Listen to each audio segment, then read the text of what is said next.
सौराष्ट्रे सोमनाथं च श्रीशैले मल्लिकार्जुनम् उज्जैन्यां महाकाल ओंकारममलेश्वरम् परल्यां वैद्यनाथं च डाकिन्यां भीमशङ्करम् सेतुबन्धे रामेशं नागेशं दारुकावणे वाराणस्यां तु विश्वेशं त्र्यम्बकं गौतमी तटे हिमालये तु केदारं कुसुमे सन्त शिवालये एतानि ज्योतिर्लिङ्गानि सायं प्रातः पठेन्नरा सप्तजन्म कृतं पापं स्मरणेन विनश्यति।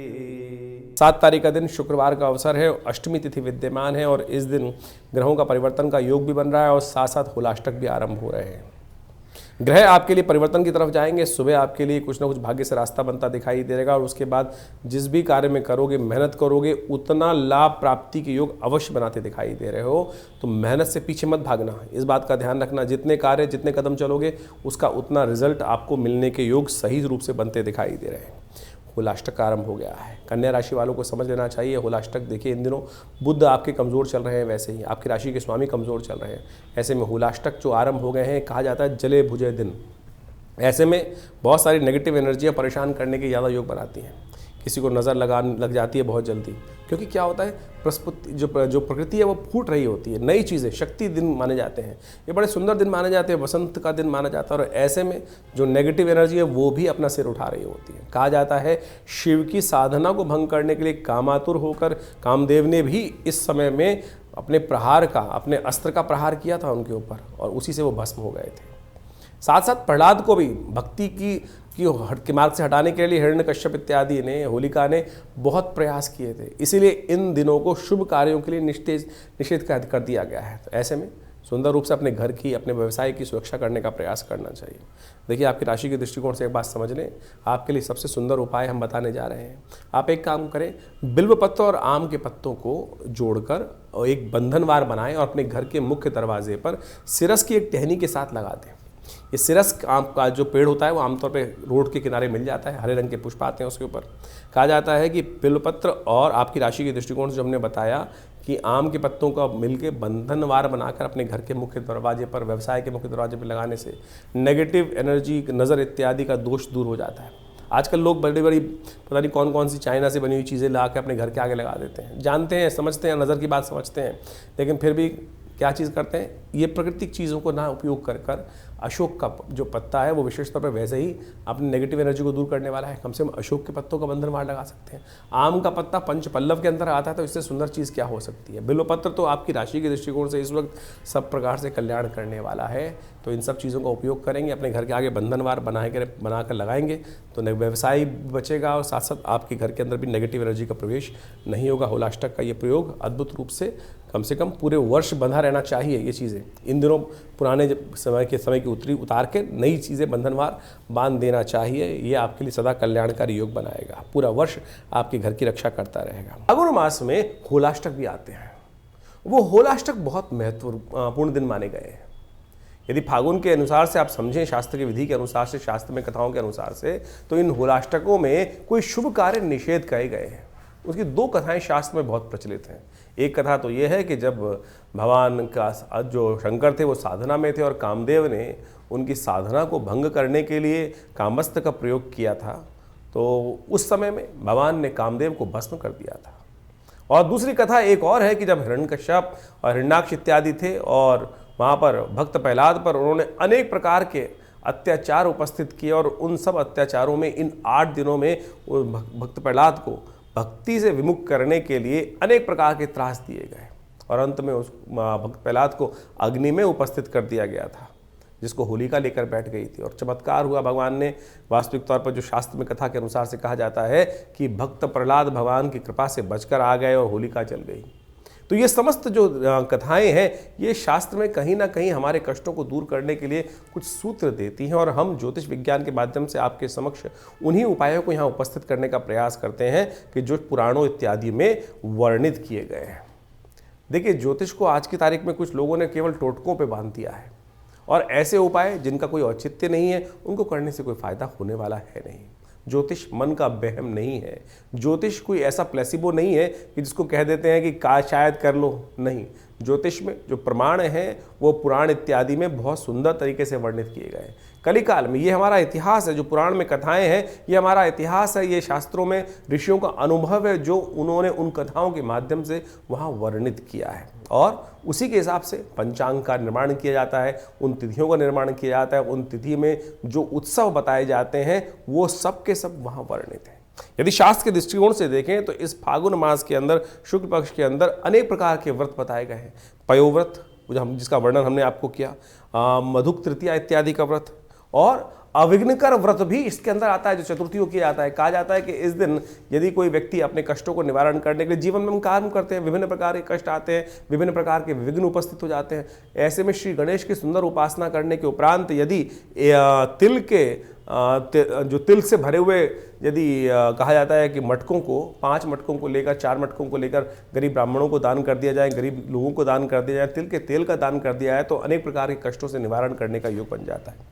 मनोरथ चतुर्थी भी इसी मास में पड़ती है, और कहा जाता है फागुन शुक्ल पक्ष चतुर्थी के दिन स्वर्ण से निर्मित गणेश जी की यदि सुंदर मूर्ति का व्रत कर कर उनका पूजन किया जाए तो भगवान गणेश समस्त विघ्नों को दूर करने के युक्त है, मनोरथ सिद्धि के योग बन जाते हैं। इसके साथ साथ अर्कपुट सप्तमी का योग भी शास्त्र के अनुसार से बताया गया है। अर्कपुट सप्तमी के दिन कहा जाता है कि स्नान के पश्चात भगवान सूर्य का सुंदर रूप से ध्यान कर कर उनको अर्घ इत्यादि देकर और व्रत कर कर, या अगर एक दिन पहले व्रत कर कर यदि भगवान सूर्य को अर्घ दें तो सूर्य संबंधित समस्त समस्याओं को दूर करने के अनेक रास्ते आपके जीवन में बन जाते हैं। सूर्य कीर्ति के मालिक हैं और हर महीने सूर्य की संक्रांति होती है, तो उन सब में यदि विधि विधान के अनुसार से हम समय समय पर आपको उपाय बताते हैं, उनको करेंगे तो बहुत सुंदर रूप से कष्टों को निवारण करने का योग आप अपना अवश्य बनता है।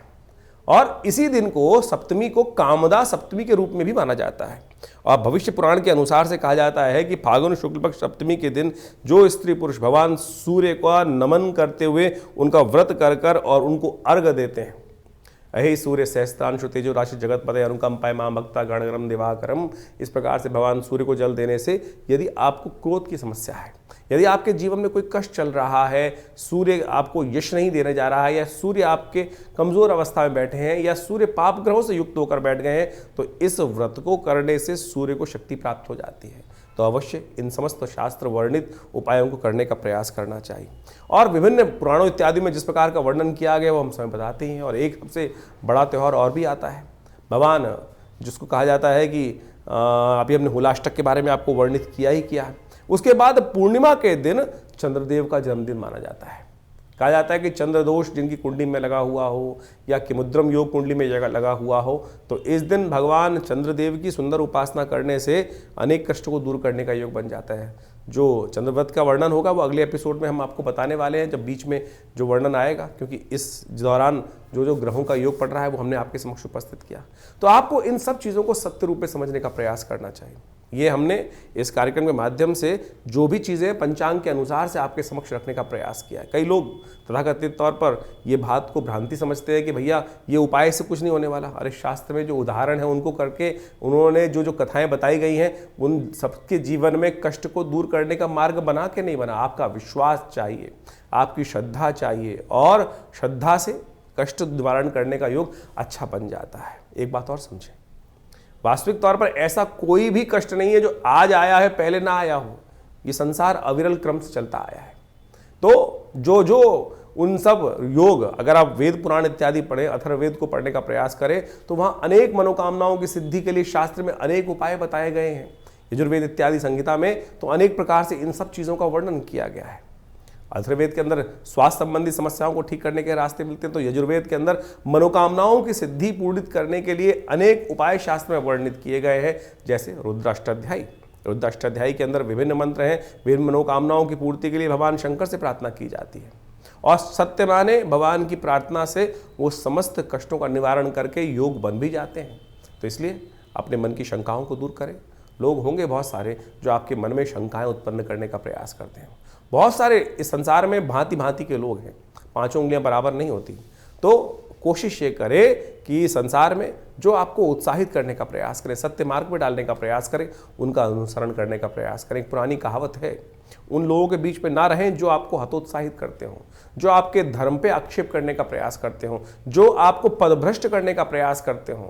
सत्य राह पर चलने, धर्म का पालन करना शास्त्र का एक नियम है। और जो धर्म के साथ चलते हैं, धर्म के वर्णित नियमों के अनुसार से चलते हैं, धर्म में वर्णित परंपराओं का निर्वाह करते हैं, धर्म स्वयं उनकी रक्षा करता है।